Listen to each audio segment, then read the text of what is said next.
By the way, before this video starts, Claire Peter on Twitter made this overlay for me. And I'll start using this in all my videos and possibly when I start streaming again.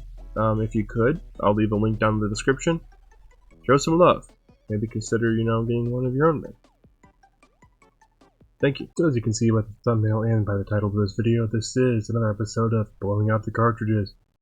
Welcome you guys to this episode. We're going to talk about one of my favorite, and what I consider the best Mario game, Super Mario World. So what is so great about Super Mario World? Well, it was a Super Mario game that came out on my favorite consoles, the Super Nintendo. The first game allowed you to ride Yoshi. It was also the only game to introduce the power of the Cape Feather, as the traditional Mario thing is that when a power-up gets introduced, it's for one game, and usually never shows up for another game. That's why this time we still have yet to, I believe we still have yet to see another Hammer Brothers suit from Mario 3, because we've seen the Super Leaf come back for Mario Brothers, Super Mario Bros. 2. We've even seen the Tanuki suit come back in Mario 3D Land. But those are just kind of like one of the rare exceptions, aside from the fact that the Tanuki suit also had a separate variant which is turning to stone, whereas it was a default thing in Super Mario Bros. 3, but who's actually, keeping track of all that technical shit there, besides the Mario Wiki, of course. So let's talk about Super Mario World. Honestly, it's a pretty great game. There's 96 edges to be found within the game. A lot of them are kind of just at the same levels, but I'll show you guys a little bit of the core gameplay of it here real quick. So let's just go ahead and jump to the gameplay section. I do apologize if my voice sounds a little shitty. As I said on my latest coffee upload, if you guys have seen that, if you guys are coffee scribers. I am currently fighting a virus right now. I did actually say that in my my YouTube community post, so if you guys aren't subscribed to the channel, I would subscribe, and I would also check out my community posts, because I'm trying to use that feature a bit more on YouTube nowadays, since a lot of channels have been using it lately. Yeah. So you actually get to ride Yoshi, he gets to eat enemies. There's some enemies he can't eat, and there's some that he can. And there are some that give him special powers if he eats them. One is the Koopa Shell. Green Koopa spits out the Koopa Shell at the enemy. Really fun. If you have a Yoshi and you find another Yoshi egg, you do get a free 1-up. I'm not sure how it works for another variant of the Yoshi, which is the colored Yoshi, because I believe this was the game that introduced us to the concept of the colored Yoshis. Because I know that Yoshi did have a game back on the NES, which was Yoshi NES, which I believe was made by, I want to say it was Game Freak, but I am almost positive I'm wrong by saying that. Because I know that they made a couple of Nintendo games before they made Pokemon. So if somebody out there who's very knowledgeable about that can use the notes feature for YouTube and tell me that I am wrong. And provide the correct answer for those who were actually curious. As you can tell, I'm not really good at Super Mario World. I mean, I haven't played this game in God knows how fucking long, but like I said, it's one of my favorite Mario games of all time. I just don't get a chance to play games very often anymore because I'm always busy doing something. Whether it be, a YouTube project, whether it be an actual work thing. Here's one of my favorite things at Super Mario World is its secrets. So there's this thing called Top Secret Area back here. If you hit these, you get power-ups and you can get 1-up here in the middle. So the Cape Feather, as mentioned before, it is exclusive to Super Mario World, unless you play ROM hacks. I guess you can really consider that. There's also in Super Mario Maker, but that doesn't count because that's technically just a bunch of Mario games mixed together that you build levels for.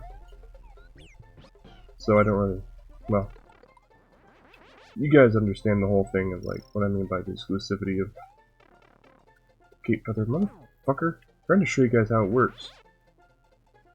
It's just like the Super Leaf, kind of. Where you can charge up a good amount of speed, and then jump into the air and you'll fly. all in all, it's a pretty fun game. I don't like to play a lot of the game because I don't want to spoil the game for you guys if I'm going to tell you guys you need to play this game or not, you know. It's always been a thing for my kind of review. But in all honesty, I've never beat the game per se, but I can say that I do very, very much enjoy this game. And I do want to ask you guys to play this game if you have not. Because if you haven't, you are for sure missing out. So let me go back to like the talking thing, and then I'll come back to gameplay with another thing. So what are some goods and bads about Super Mario World? You probably be wondering. Well, one of them is definitely a good, is that it's got a pretty decent soundtrack. I mean, it's a Super Nintendo game, so it's not gonna have like a ton of music on it per se, but the music in the game is always great. The title screen's one of my favorite ones. The ending theme is amazing. Star Road's music is very familiar if you guys grew up with a lot of the... if you grew up with a lot of Mario, particularly, it's actually a version of a really popular Mario track that comes from Super Mario 64, but it was in Mario World and it was in Mario World 2 when you have the Invincibility Star sections where baby Kate Mario is running around, but those are like select levels. Either way, it's a very great song, one of my favorite ones from Mario. It's also the only game that really introduced the 3-up moon concept, which 3-up moons actually did appear in New Super Mario Bros. U, but only on the Wii U version for boost mode. There was also the whole thing with this whole secret thing of Star Road, where there is levels where you can actually just find the secret exits, and you'll access an area of that would later become a staple thing in Mario, which is the Star Road, where you would go around these really difficult levels and have like a little secret thing you can do. It eventually leads to like a big collection of secret levels.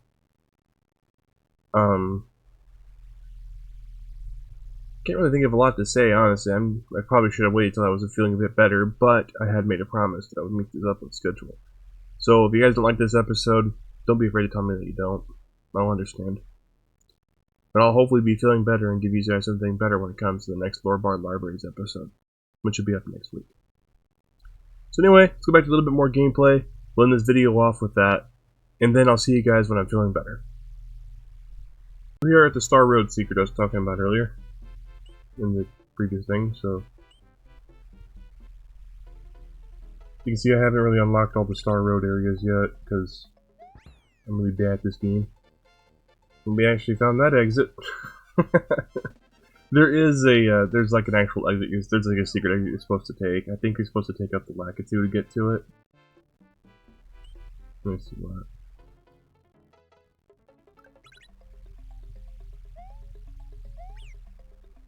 Oh, you little punk.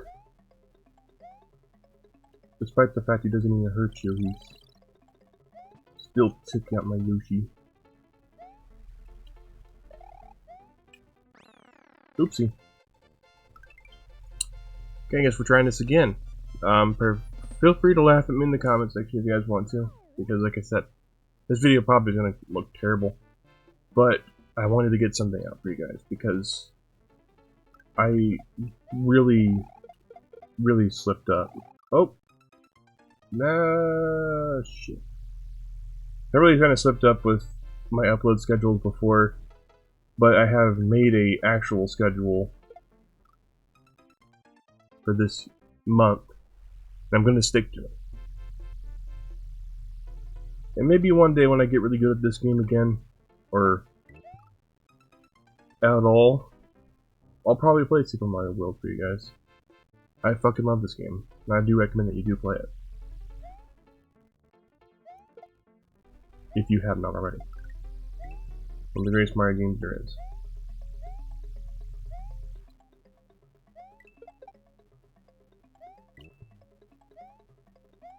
I don't know what the hell I did that, how the hell I did that, but Okay, so we go up here.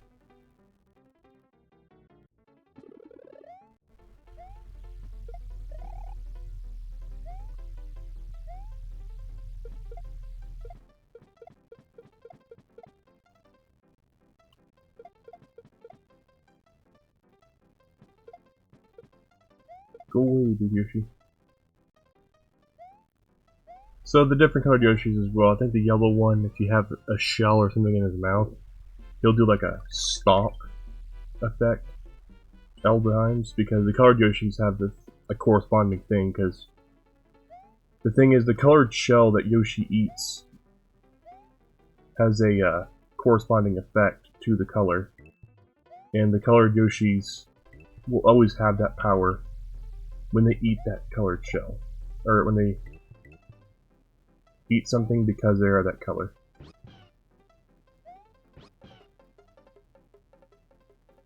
Like these red shells here, we'll get a fireball attack like that.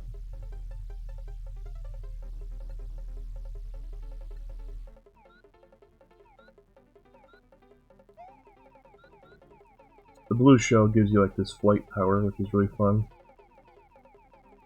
Probably for a very limited. It's for a limited time. I don't remember how long exactly. I know that Yoshi will start trying to swallow the shell, is when we need to like land, which we took a leap of faith there, and I think we worked out in the end.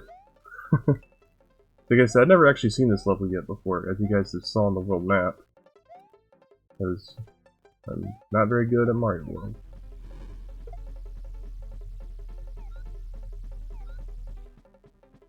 Oh. Damn it. Damn it, Bobby.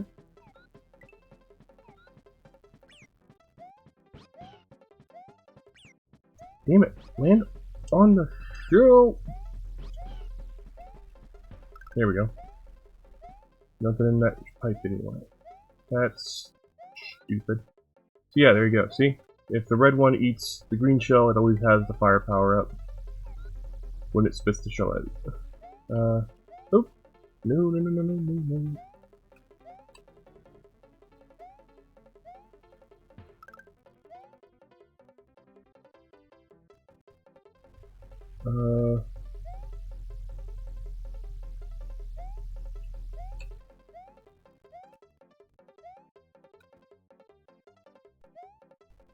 Here we go, 23 star points. So if you get 100 star points, you get the ability to try to get some more free lives.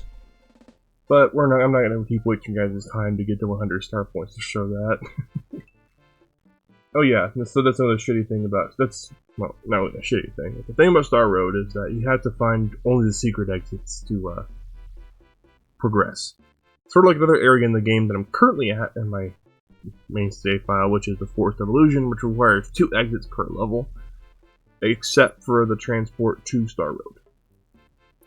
Anyways, this has been another episode of Bling Up the Cartridges, and I'll see you guys in the next video, which will be Lore Bard Library.